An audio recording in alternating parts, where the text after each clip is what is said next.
بسم الله الحمد لله الذي أنزل على عبده الكتاب ولم يجعل له عوجا والصلاة والسلام على سيدنا محمد صلى الله عليه وسلم القائل استوصوا بالنساء خيرا. أعزائي مشاهدي قناة مؤمنات TV في كل مكان، يشرفنا أن نلتقي بكم في برنامجكم المفضل على خطى الفضل. وموضوع حلقتنا اليوم يدور حول مكانة المرأة في الإسلام. ومعنا في الاستوديو السؤالة السيدة آدم، حدثينا عن كيف كان وضع المرأة قبل مجيء الإسلام.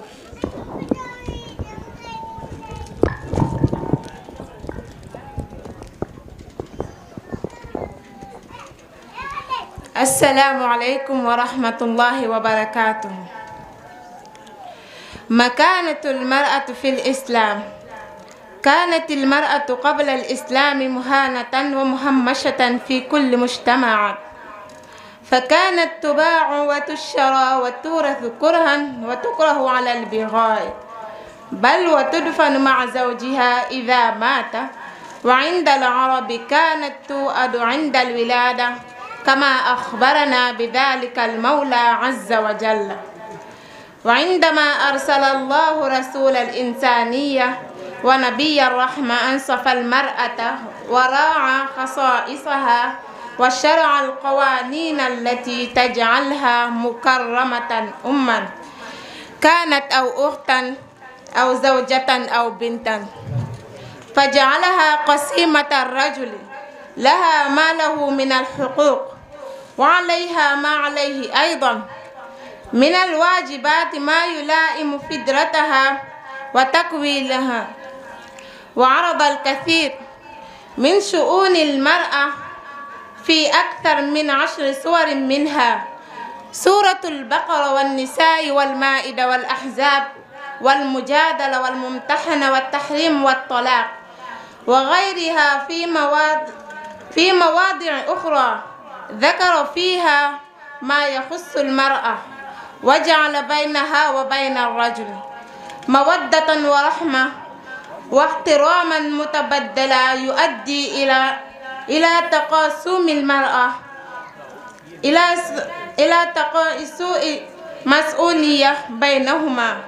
وعلى سبيل المثال نذكر منها 4 فقد نظرا لضيق الوقت.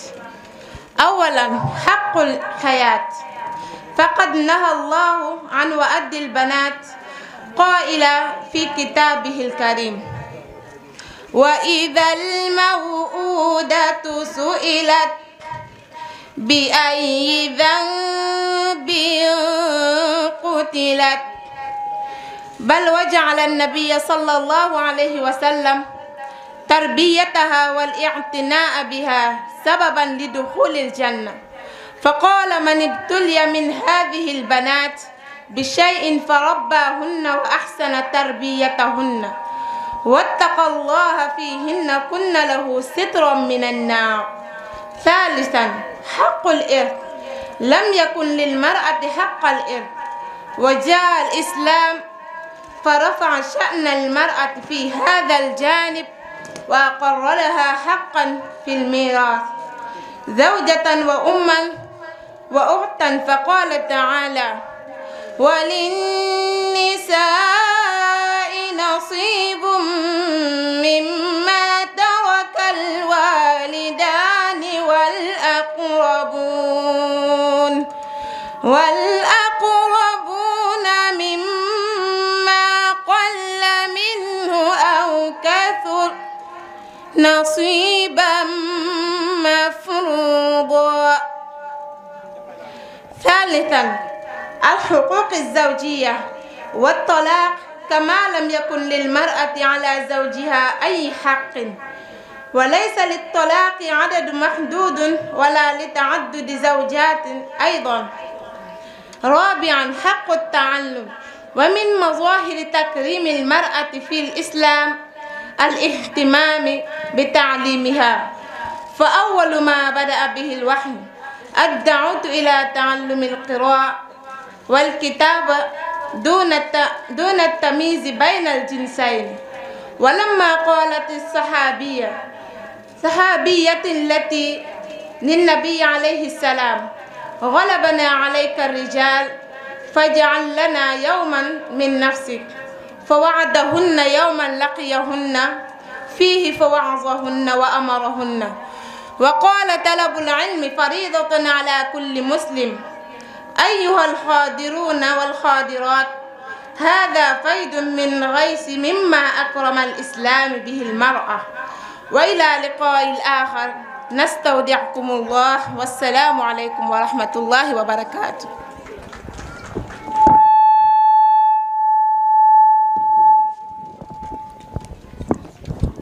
شكرا يا أختي على هذه المحاضرة القيمة.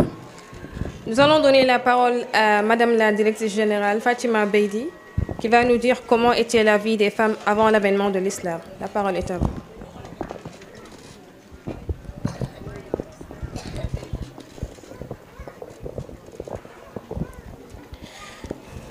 Bismillahirrahmanirrahim. Alhamdulillah wa salatu wa salamu ala rasulillah. Assalamu alaikum wa rahmatullah. Bonjour mesdames et messieurs, chers parents et chers invités. Nous voudrions vous entretenir brièvement sur la place de la femme à la lumière du Coran et à la tradition prophétique. L'objectif, c'est de porter une contradiction à ceux ou celles qui prétendent que l'islam constitue un frein à l'épanouissement de la femme. Ainsi, les manifestations du respect de l'islam pour les femmes sont nombreuses, telles que le droit à l'héritage. La femme n'avait pas le droit d'hériter, et les gens disaient: ceux qui ne portent pas l'épée ne nous hériteront pas. À cet effet, l'islam, à son avènement, a élevé davantage le rang et le statut de la femme. Il a reconnu son droit à l'héritage en tant qu'épouse, mère et sœur. Le Tout-Puissant a dit: et aux femmes une part de ce qu'ont laissé les parents et les proches, que ce soit peu ou beaucoup, une part légalement fixée. Le droit à l'héritage. La femme n'avait pas de selon certaines tribus à l'époque pré-islamique. Plutôt, le mari avait l'habitude d'acheter sa femme en payant son prêt à son père. L'islam est venu abolir cela et lui accorde une dot que personne n'a retirée qu'à son propre gré. Le Tout-Puissant a dit: et donnez aux épouses leur dot de bonne grâce. Si de bon gré elles vous en abandonnent quelque chose, disposez-en alors à votre aise et de bon cœur. Le droit matrimonial et de divorce. De même que la femme n'avait aucun droit sur son mari et qu'il n'y avait pas de limite fixée au nombre de divorces, la polygamie était aussi non limitée.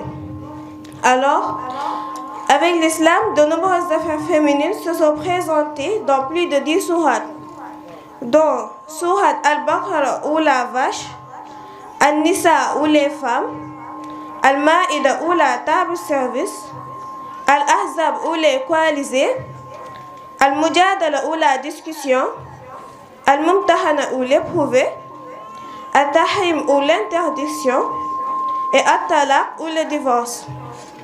Et il a fait entre eux l'affection, la compassion et le respect mutuel qui conduit au partage de la responsabilité entre eux. En résumé, nous disons que l'islam est juste envers les femmes et tient compte de leurs caractéristiques, et ainsi il a légiféré pour les rendre honorables dans leur position et les a consacrés au partage égal avec les hommes, au point de vue de droits et devoirs qui conviennent à sa nature et sa constitution. Ô homme, nous vous avons créé d'un mâle et d'une femme, et nous avons fait de vous des nations et des tribus afin que vous vous connaissiez mutuellement. Certes, le plus noble d'entre vous est le plus pieux. Allah est certes omniscient et grand connaisseur. Je vous remercie.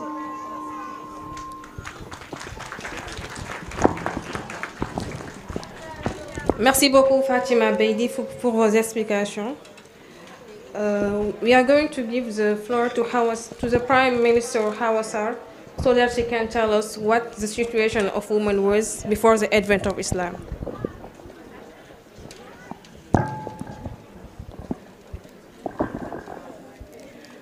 Ladies and gentlemen, dear parents, distinguished guests, good morning. Assalamu alaikum wa rahmatullahi wa barakatuhu. We would like to briefly discuss the status of women in the light of the Holy Quran and prophetic tradition. The aim is to challenge those who claim that Islam is an obstacle to women's self-fulfillment. The first, there are many examples of Islam's respect for women, such as the right to enride. Women didn't have the right to enride. And people used to say, those who don't carry to swear, we don't enride us. To this end, Islam adds this down further, elevates the rank and stature of women. It recognizes her right to inheritance as the wife. Modern sister, the Almighty says, and for women, there's the share in what their parents and close relatives live, whether it is little or much. These are obligatory share. Marital and divorce law. Just as the wife had no right over her husband and there was no limit to the number of divorces, there were no limit on polygamy either.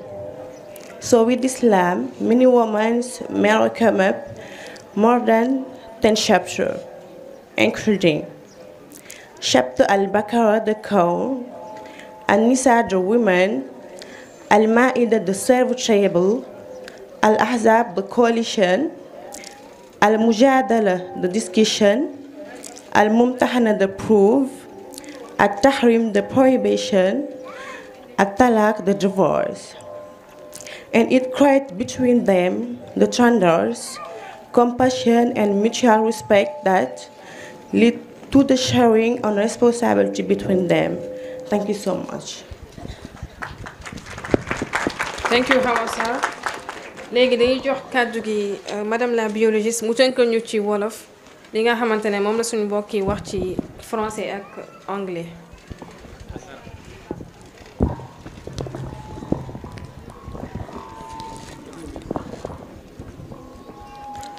Bismillahirrahmanirrahim. Ginnaaw bi ñu sante yàlla julli ci yonent bi sallallahu alayhi wa sallam, ñu ngi nuyu ñu fi teew ñépp ci nuyoo lislaam di wax assalaamu alaykum wa rahmatullah. Di am mbégte ci jotaay bi di nuyu ki nga xam ni moom moo jiite waxtaan bi, waaye di nuyu tamit sama naataango yi nga xam ni moom laa bokkal taabal bi. Di ñëw rek directement ci waxtaan bi nga xam ni mooy as bi nga xam ni moom la l'islam jox jigéen. Ndaxte jigéen avant l'islam di ñëw dañ ko marginaliser woon dans toutes les sociétés. Maanaam dañ ko doyodaloon daal. Yenn sociétés yi daan ko jaay di ko jëndante comme marchandise. Ñenn ñi daañ ko doon forcer ko ci doon gi mu neex ko wala mu naqari ko.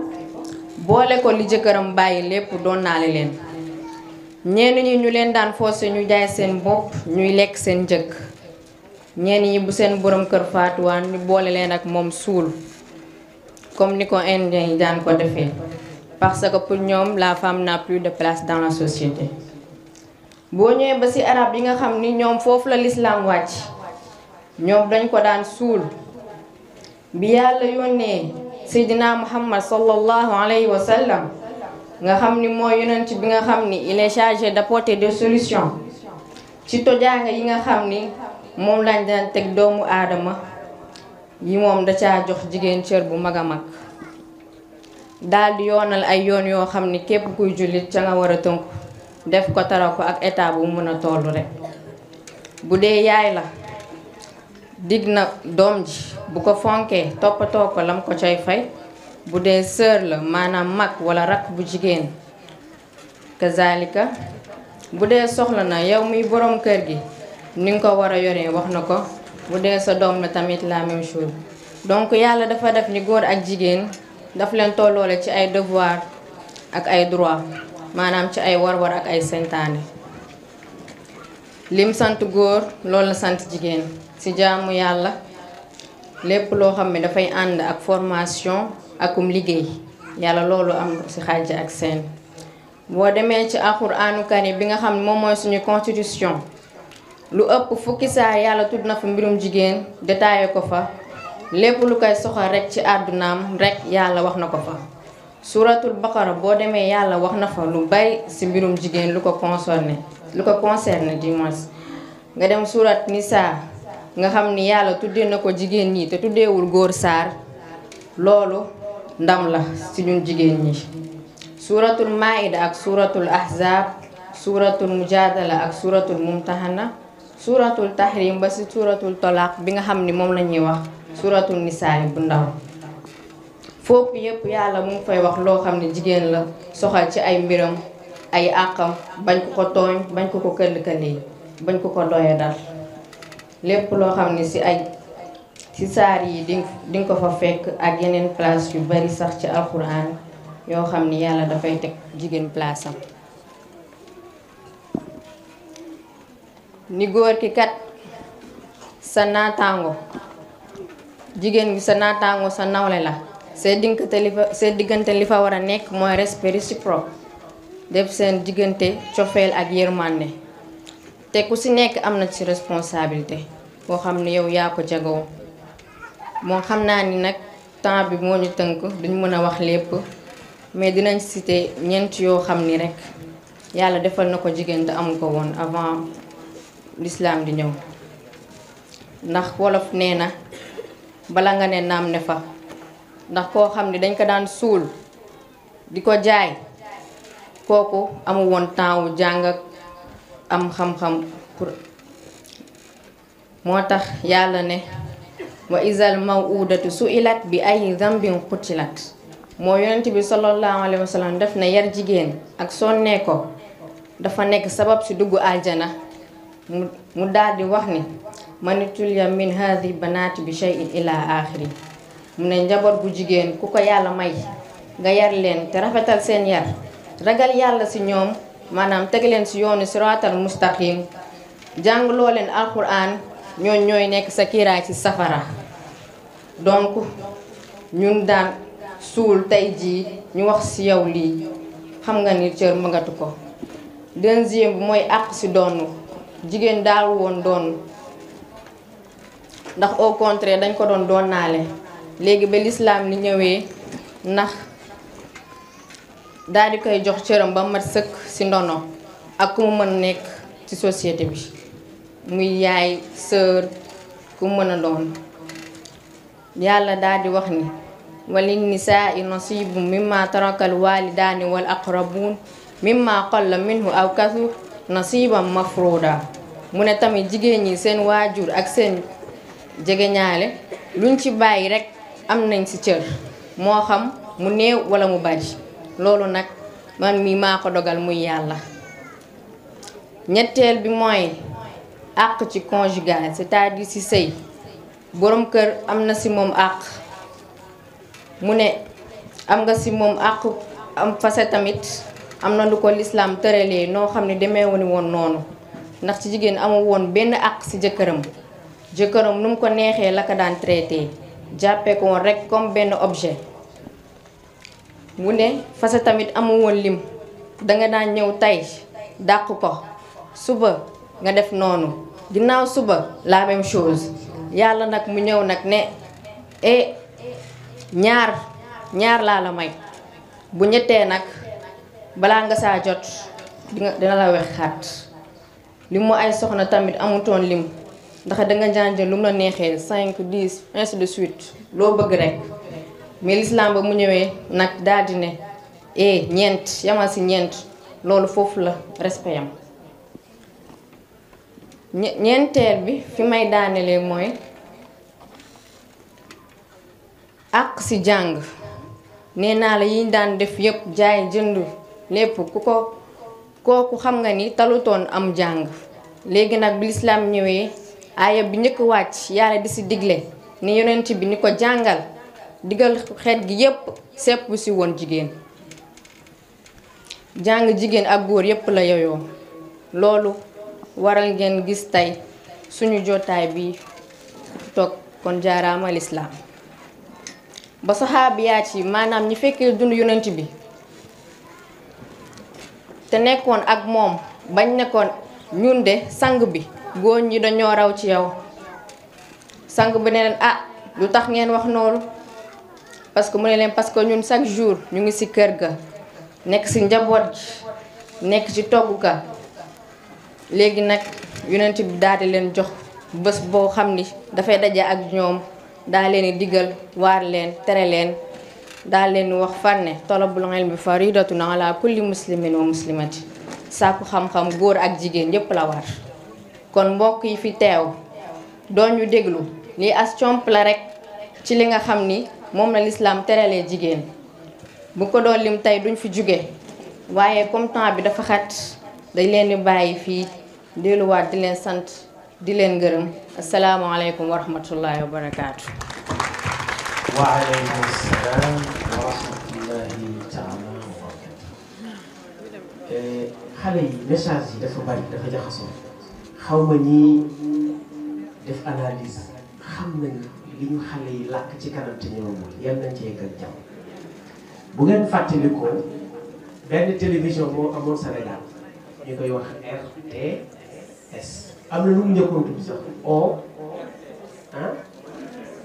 loolu la ñu ko tudd mais yàgg ma tudd RTS en tout cas télévision nationale du Sénégal ñu dem ba mu yàgg benn doomu daara bu jàmbaar yal na yàlla yokk ay leeram yal nañu ko yaayal fayal moo dem te jógu fi waxin la nag muy si Mouhamed Chérif Al Amin Niass ci doomu daara jóge ca daara ji yor journal ñu naan day xaru mu def rajo ñu naan du nit ba mu yàgg mu ne télé ñu ne nag yeddal parce que bu mu ko télé bi wax sax du télé gis naa cadre bu mag mu defoon ci débat ni du télé ba mu yàgg ma gis ñu du ko fa invité ma ne ah kon te léegi télé la comme moom ko xam la te nee na woon du ko te léegi ma nga ci kon télé la première télévision bi njëkk Sénégal doomu daara la muy Walfadjri te ba tey desul jógul di Walfadjri xale yi dafa am télé bu ñuy déclaré yal na ñëw ak jàmm muy télévision Daarul Muminaati bu ngeen dégloo xale yi seen joxañ foofu ne yal nañ ca egg jàmm ne ñëpp ñu ànd ku am asaka wala nga xam kuy joxe asaka 100 millions 200 millions ne ko kaay nga yóbbu ko ñu ubbil compte télévision Daarul Muminaati ndax mi ngi ñëw am na waykat bu mag ci Sénégal ci at yu yàgg mu def benn way nit ñi di fett su rek waaye ñu am xel ni kii am na lu muy wax kii télé la bëgg te defe naa ni tey télé bi bokk na ci télé yi gën a siiw ci àdduna mu Youssou TFM yàggul waaye ba mu ko déclaré yàgg na am na way bu mu way ni dama bëgg xaw ma lan satellite wax ca loo xam ne ñu am xel ñëpp ne kii dana am télé anamu tey def na ko te yéen ñii ma gis ngeen toog fii de am nañu yaakaar ci yéen kon télévision Daarul Muminaati mi ngi ñëw yal na egg seen jàmm mbokk yi lii doomu doyoon na conférence bi lii rek bu ñu defoon jàng Faatiha ak munaasik salaatu ala nabi ñibbi doy na sëkk waaye ngeen seetluwaat ñetti langue yi ëpp doole ci àdduna ñi ko maîtriser wala boog mu yàgg ci seen nopp xam ngeen nit ñi li ñuy wax bu fekkoon te dañ leen di tax ci daañu ci am note yu baax ndax note bu baax mooy li ngay wax